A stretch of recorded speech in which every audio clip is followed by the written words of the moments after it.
candidate. She was an outstanding woman in her own right, and she really fought this cancer very, very hard. And that is, Wolf, what she was best known for in some ways was her strength and her courage of fighting this and facing so many of the tragedies that cropped up in her life. Not just this, but of course the death of her teenage son, Wade, in the mid-90s. I spoke with a family friend earlier today who said that Mrs. Edwards was comfortable during the day. She was surrounded by her children with her husband, from whom she is separated, John Edwards, at least earlier today.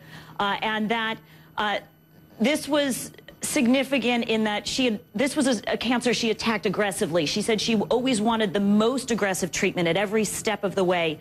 So the fact that she had acknowledged that this couldn't be addressed any further was a momentous change in her sort of acceptance of this cancer and the end for her, and that she had come to a place of peace both with the cancer and with her relationship with her husband, too, in some ways. And his infidelity, which has been such a painful part of the last year and a half of her life when she came to terms what had occurred. That's right, because not only was it a personal marriage, but it was a public marriage. So often when you were on the campaign trail covering them both in 2004 when he was on the vice president, on the ticket as a vice president, again 2008, their bond was a key part of his appeal. He would often come on stage and say, she is the love of my life, and her love proves that I am a good person in a way. She was his key validator, and she was by his side, a key companion during that 2008 campaign, and an important advisor on the campaign, sometimes a controversial figure with staffers.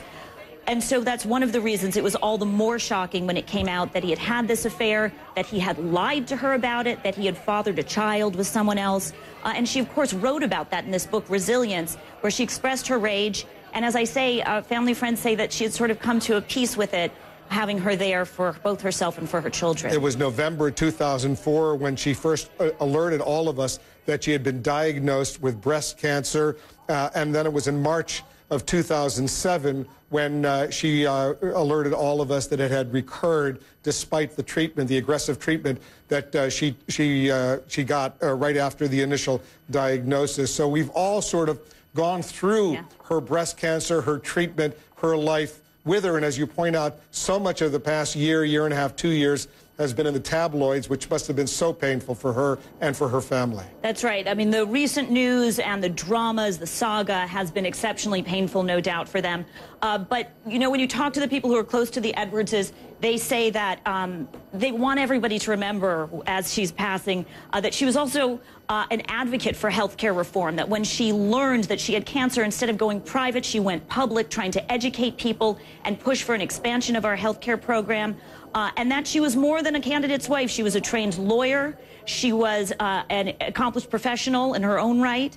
She had clerked. She had served in a law firm, and then, of course, a key advisor. And she had, after suffering the loss of her son, she had a daughter, Kate. She went on to have 2 more children very late in life.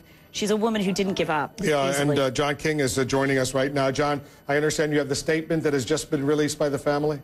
I do, Wolf. The statement just released from Jennifer Palmieri, who you all know was a spokeswoman for the Edwards campaign. She is a longtime friend of Elizabeth Edwards, and she's at the family residence in Chapel Hill. She told me on the telephone that Mrs. Edwards passed at 10:15 this morning, surrounded by her family. I want to read, Wolf, this statement just released by the Edwards family.